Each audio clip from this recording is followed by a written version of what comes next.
Pues muy buenas noches, estamos hoy aquí en el Llano de la Perdiz, en la alerta del 7 del 7, y estamos pues con su fundador, Jorge Olladenel. Muy buenas noches. Hola, buenas noches. ¿Cómo comenzó toda esta aventura, por decirlo de alguna forma, de observar el cielo aquí en Granada? Bueno, Granada la elegimos precisamente por su ancestro, la tierra judeo-cristiano-sarracena, sincretismos y todo eso. Pero no solamente eso, sino que hicimos una reunión y éramos 15 personas, entre las que había una medium, un gnóstico, un Rosacruz, no sé si había algún masón porque no lo dijo, pero es decir, había gente de un montón de tendencias que escuchábamos, que teníamos que ver con todo lo que era lo paranormal. Y entonces, en ese tiempo, te estoy hablando del año 87, existía un auge inmenso, muy grande, de comunicaciones con los extraterrestres.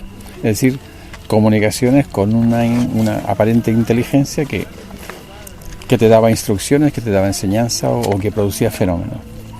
Entonces, dijimos, bueno, pues vamos a conseguir ya un lugar, o mejor, vamos a hacer que esto se convierta en una reunión para más gente que solo nosotros.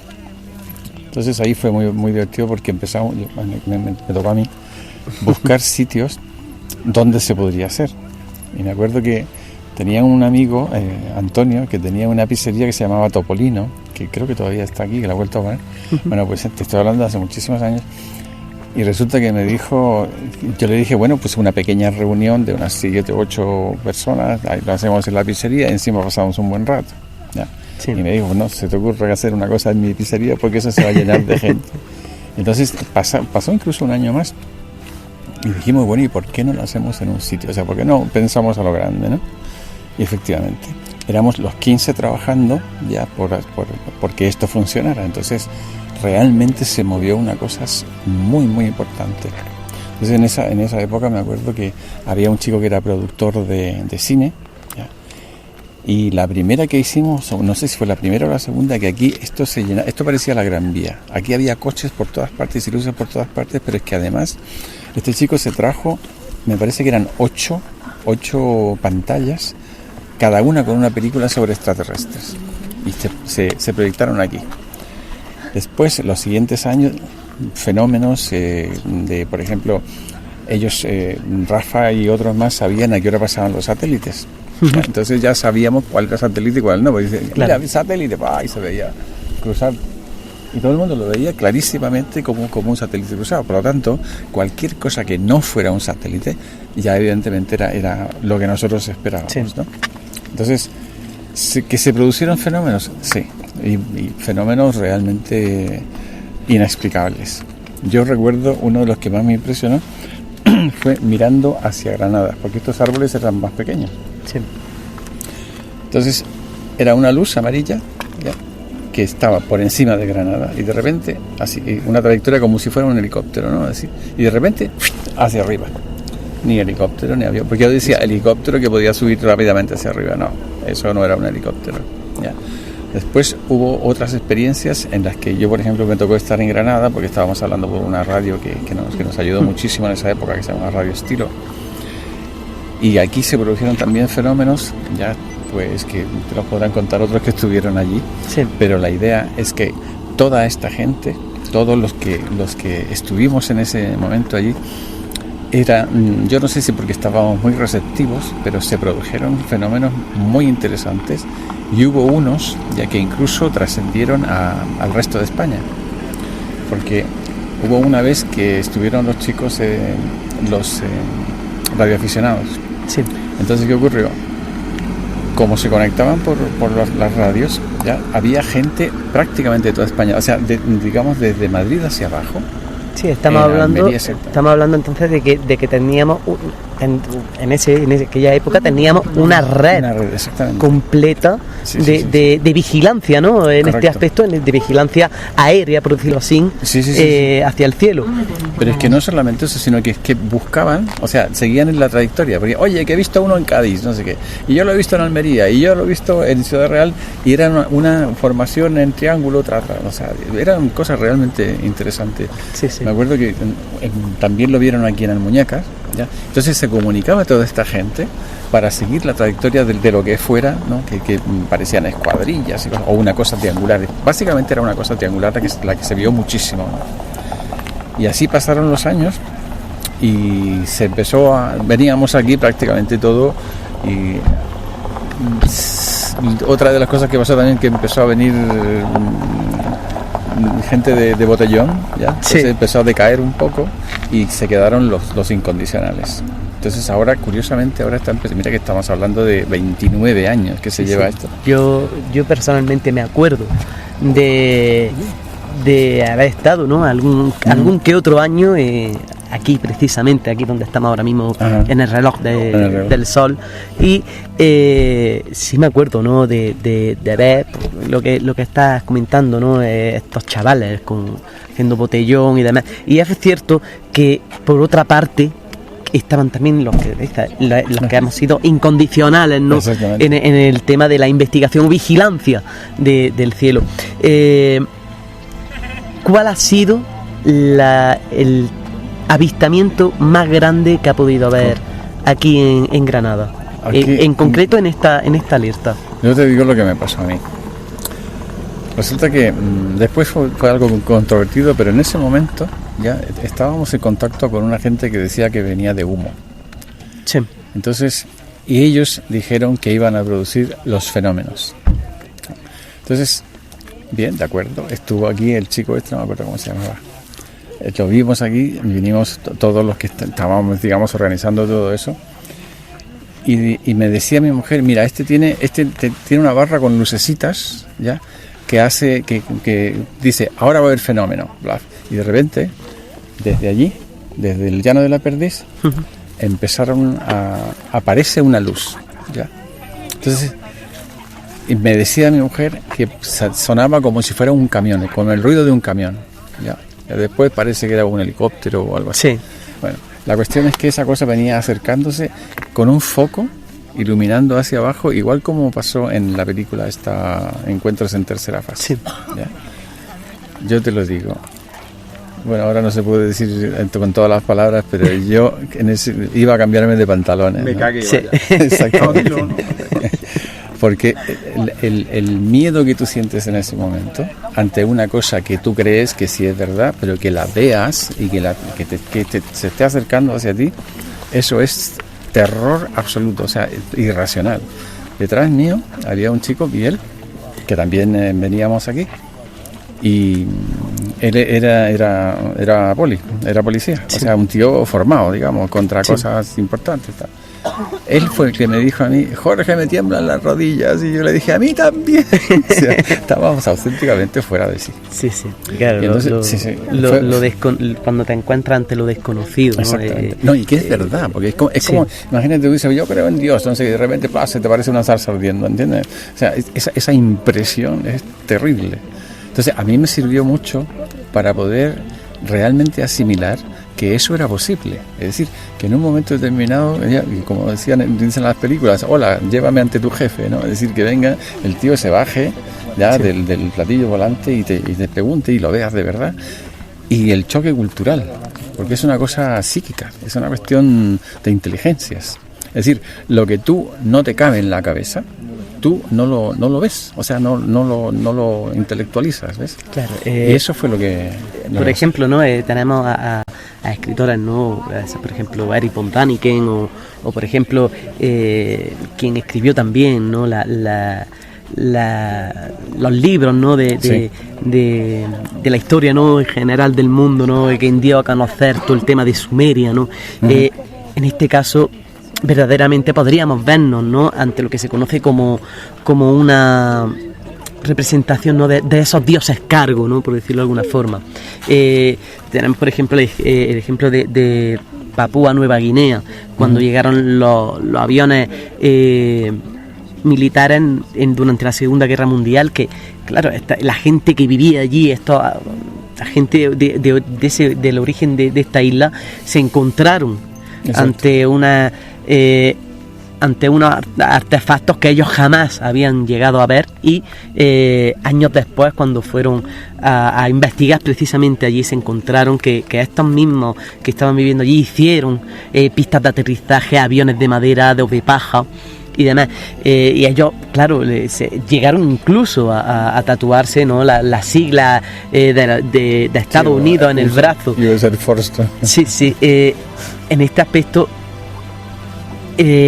nos pudo pasar esto en un pasado verdaderamente, es decir, ver un objeto extraño o unos seres extraños y nosotros decir, esto es Dios. Bueno, pasó. Forma, ¿no? Pasó, la zarza ardiendo. Sí, si tú miras algunos pasajes de Isaías, me parece que era. Sí, creo que era Isaías 43. Ahí define la gloria de Dios. Y en el 42 dice, por ahí, creo que dice Isaías. Bueno, sí, no me acordaré. Pues resulta que en el capítulo anterior, ya cuando la gente deja de creer en Dios, o sea, empieza a pensar en otras cosas, dice, bajó la gloria de Dios y de él salieron ángeles con armas mortíferas y se cargaron a toda la población. Y decía este hombre también que había tenido la visión que en una pared había visto la imagen de una ciudad destruida. Ya.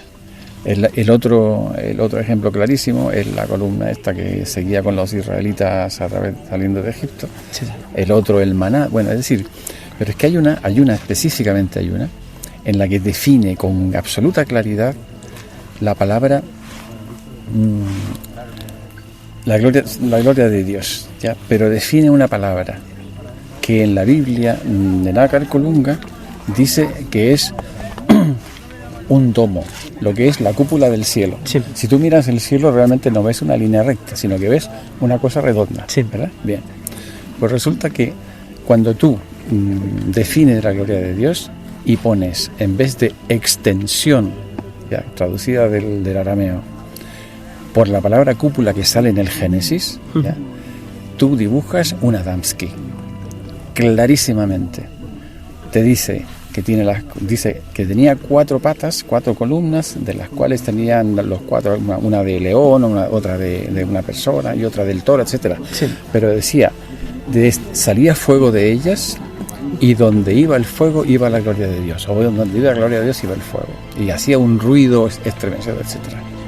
Entonces, todo eso, si tú lo plasmas tal como es, y utilizando la palabra cúpula en vez de la palabra extensión, y lo empiezas a dibujar, está clarísimo que eso, la gloria de Dios es algo que se eleva cuando quiere y se baja cuando le da la gana, y de la que salen ya ángeles o personas con armas mortíferas, ya, cosa que ni los israelitas donde estaban con los arcos y flechas, vamos. Sí. Es decir, esa es una, pero si nos ponemos a mirar otras culturas, ya, también tenemos fenómenos similares. Es decir, algo, no sé si sabéis de uno que se llamaba Lobsang Rampa. Bueno, es una colección de hace muchísimos años, que fue una de las que me inició a mí, que me metió a mí en todo esto, a hacer preguntas, ¿no? Él dice también que existían unas entidades que se llamaban los Manu, que son los que cuidan, los jardineros de la tierra de la llama, ¿ya? Y hay un libro que se llama La caverna de los antepasados, escrita por Lobsang Rampa, que habla precisamente de todo esto. En otras palabras, siguiendo un poco lo que decía Jung, aquello de los sincronismos, es decir, las cosas pasan similarmente en muchas partes del mundo a la vez. Los ritos, bueno, básicamente habló de ritos para no meterse con nadie más, ¿no? Pero eso estaba incluido en un montón de cosas más. Pero hablaba de los ritos de los indios navajos, por ejemplo, hablaba de los ritos de los asiáticos, ya que todos tenían reglas similares para realizar los ritos.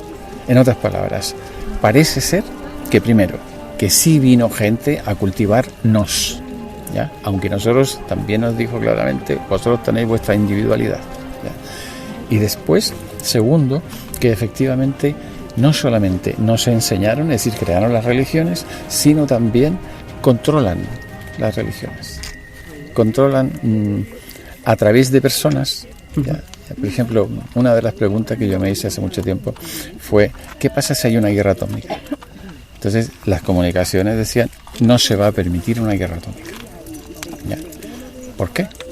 Porque la guerra atómica trabaja también a nivel atómico, y los niveles atómicos también trabajan con los niveles atómicos astrales, los niveles alquímicos. Sí. En otras palabras, ellos no van a permitir que aparezca una bomba atómica porque también se van a destruir ellos. Entonces van a hacer lo que sea necesario para que no exista una guerra atómica. O si existe, pues hombre, que la hagan ahí en los arrecifes del Mururoa, sí, o que lo hagan en las montañas de Siberia ahí dentro, o en Arizona, que también ha explotado. Es decir, esa parte quiero creer, ¿no?, que está relativamente controlada. Y esa es una de las formas que tiene esta gente de primero, participar en información. Por ejemplo, una de las que reciben mucha información directamente son la famosa sociedad secreta, que ahora no son tan secretas. Y toda esa información se derrama sobre el pueblo. Y para no aburrirte, te digo la última cosa. Nosotros, la tecnología de móviles que tenemos ahora, para los ejércitos, está obsoleta. En otras palabras, nosotros estamos recibiendo público cosas que ya no les sirven a los que realmente están con la tecnología verdadera. Ahora, imagínate esto hace 2000 años. Si nosotros estamos ahora, 2000 años después, teniendo eso, ¿qué no tendrían ¿sabes también esta cosa del rey Saúl? Sí. Los Urim y los Tumim, los dos transmisores que tenía Saúl para comunicarse con Dios. ¿Ya? Pues eso es 3/4 de lo mismo, bueno, era un móvil. Al igual también que con el Arca de la Alianza. Exactamente. Que servía de contacto directo con Dios, ¿no? Moisés en este caso, no, porque no llegó a verlo en el Santo Santorum, pero sí es verdad que todo el que entraba allí, o mejor dicho, la única persona que tenía permiso a entrar allí, a través de esos dos querubines, que según dicen que ahí era donde podían comunicarse con Dios directamente, a través de los dos querubines enfrentándose a esas alas. Desde luego es muy curioso, ¿no?, puesto que da mucho que pensar porque ahí es donde dice ya uno, al menos desde mi punto de vista, donde uno ya puede decir, no es todo tan, por decirlo así, sagrado, ¿no?, como se considera en tema de religión, sino que puede ser que sea algo más terrenal que nosotros verdaderamente desconocíamos.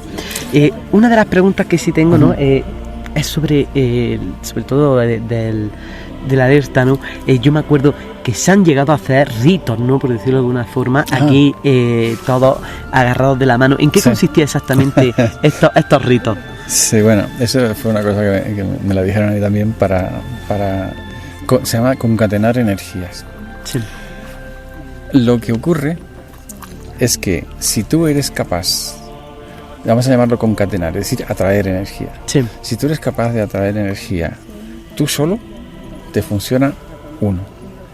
Pero si tú eres capaz de atraer energía en una columna o un círculo de 10, la energía que te llega a ti es 10, no es 1. Es decir, a ti te llega la energía del círculo. Sí. Bien. ¿Qué ocurre? Nosotros lo que hacíamos era un ejercicio planetario. Es decir, la energía que se movía era algo absolutamente increíble. Y lo curioso también es que se hacían visualizaciones. No sé si te acuerdas que era una columna que subía hasta el cielo, etcétera, y después se derramaba. Eso, ya, a mí me hizo pensar finalmente que tú podías pedir un deseo cuando vinieras aquí. ¿Y por qué? Porque la energía que se montaba en ese momento era capaz de hacer lo que esta gente sabe hacer mejor, que es cambiar la mente de las personas. Sí. Entonces, lo estuvimos diciendo durante algunos años, de decir, bueno, tú vienes aquí, ¿ya?, y a ti algo te va a salir bien. o tú te vas a concentrar mejor en el examen de pasado mañana, o tu novia va a entender la justificación que le diste, etcétera, etcétera. ¿Ya? O bueno, o de repente te vas a atrever a decirle que la quieres y cosas de esas. Es decir, todos esos elementos sutiles son posibles después de venir aquí. ¿Por qué? Porque esto, por decirlo de alguna manera, se ilumina de algo que hay gente que lo puede ver a veces, que se ve en una especie de halo alrededor de la gente. Y todo eso es posible aprovecharlo, porque al final de eso se trata. Es decir, imagínate que tú estás en un sitio donde hay comida, pues hombre, sí, lo bueno es que comas o que te nutras, ¿no? Bueno, pues aquí lo que hay es energía. La energía, evidentemente, sabemos que es neutra, es decir, la puedes usar para lo que te dé la gana. Pero aquí, puesto que el objetivo es algo bueno, por definición, la energía que se recibe va a ser bueno. ¿Ya? Y la puedes usar, como digo, para estar tranquilo, sí, para etcétera, etcétera. Y eso es yo pienso que es uno de los factores que son útiles, que son bonitos, ¿no? que sirven para algo de esta reunión. La verdad que cuanto menos es interesantísimo, principalmente porque en pocos lugares y en pocos sitios, por decirlo así, aquí en Granada, porque ya esto se ha tomado como una tradición social, pero es curioso puesto que no todos los años, pero sí casi todos ha habido algo, ¿no? Ha habido algún avistamiento, ha habido acercamientos, por decirlo de alguna manera, desde mi más humilde punto de vista, con lo desconocido, que para mí es algo más que desconocido, se puede decir, interesante, con lo que hay de aquí fuera de este mundo. Hay gente que nos encontramos, ¿no? que defiende muchísimo el si hemos sido creados por ellos, si no hemos sido creados por ellos. Yo creo que cada día está más cerca, ¿no? ese umbral de descubrir verdaderamente si hemos sido creados por ellos o no. Es decir, ya lo dice la misma escritura, volvemos a la Biblia, que ya lo decía, ¿no? Fuimos creados a imagen y semejanza. ¿Ellos serían iguales a nosotros? Buena pregunta. Bueno, sí, ahí hay un paralelismo bastante refractario, diría yo, porque si tú te pones a tratar de explicarlo científicamente, te vas a ir a las teorías de, ¿cómo se llama el ruso que hablaba de los coacervados? Bueno, no me acuerdo ahora mismo. O sea, los orígenes de la vida, ¿no? Los orígenes de la vida fueron explicados por un ruso. El problema que los coacervados, es decir, la forma que decía cómo se creaba la vida de este ruso, lo que decía era sí, evidentemente se partían, pero no seguían procreándose. Y hay un japonés que ha sacado una teoría que dice que con un aerolito que ha chocado con la Tierra ha creado tal presión tremenda y lo ha reproducido, por cierto, y ha creado aminoácidos. Es decir, que el choque de una roca contra la Tierra. Tú sabes que los aminoácidos son unas formas moleculares, sí, ¿no? Entonces son como ladrillos, como los pedazos de un rompecabezas, que pueden hacer cualquier materia orgánica. Todos nosotros estamos hechos de aminoácidos, ¿no? Y después se forma la materia orgánica, etcétera. Pero la cuestión es que si se forman aminoácidos, se puede formar algún tipo de sustancia orgánica. Entonces esa teoría es muy interesante para explicarlo. Y fíjate, es una roca que chocó contra la Tierra. Podríamos estar hablando de panspermia, lo que se conoce como la panspermia. En otras palabras, el Lobsang Rampa dice que los Manus fueron creando tribus, o sea, creando núcleos en toda la Tierra. Por eso los ritos similares en el resto de la Tierra, lo que estaba investigando Jung. Pero también existe otra cosa que se llama la teoría del campo unificado. Es decir, si una idea es buena y tú no la realizas, otro la va a realizar porque está cayéndole a todo el mundo al mismo tiempo. El que lo hace primero gana, ¿ya? ¿Por qué? Porque es bueno, así de fácil. Entonces, si nosotros nos basamos en esa explicación, hay algo todavía más allá de la gente que probable o no nos haya creado nosotros. Es como una especie de orden donde nosotros estamos referidos a, vamos a llamarlo la corte celestial, o ¿cómo se llama esto? Los hindúes, lo que tenían Bueno, las jerarquías hindúes Sí. esas, del Arjuna y todo eso. Entonces, todo eso, que por cierto también en lo de los hindúes hablan de naves espaciales, Sí. clarísimamente. Sí, sí. Entonces, esos son sistemas, pienso yo, que se han creado, ¿ya? Basados en geografías e idiosincrasias. Por eso los hindúes tienen lo suyo, por eso los musulmanes tienen lo suyo, aquello de las huríes y tal. ¿Por qué? Porque vivían en un desierto. Así que tenían que prometerle el paraíso lleno de flores y tal. A nosotros no, porque a nosotros nos dicen, tú lo haces bien, te premio, si no te castigo. Eso ha funcionado y por eso que Occidente está por encima de los demás. O sea, que ese sistema funciona con los humanos, ¿no? Y así con todos los demás. Es decir, esas ideas, esas formas de pensar han sido inculcadas por alguien foráneo. Eso es absolutamente cierto. Y ese alguien foráneo, la pregunta sería ¿a quién controla al controlador? Es decir, ¿de dónde le enseñaron a este que nos enseñó a nosotros y tal, ¿no? Sí. Entonces yo pienso que al final ha pasado de todo. Es decir, es cierto que ha venido uno y ha dicho, oye, mira, vamos a hacer un robot orgánico, ¿no? Viene otro a decir, bueno, pues sí, efectivamente, el choque de la Tierra contra la Tierra. Sí. Hola, buenas noches. Jorge, ¿me conoces ya ahora? Sí, te conozco. Ah, tío, ¿cómo estás? Perdona. No me pasa nada. Muy bien. Ahora te doy un abrazo. Jorge, Venga. es que hay para hacer una entrevista de televisión.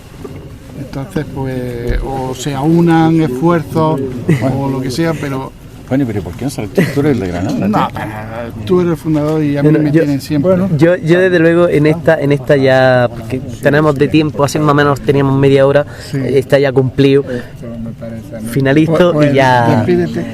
Es porque esta gente tienen ahí la cámara y siempre se tiene que marchar. Sí, pues bueno, voy a finalizar.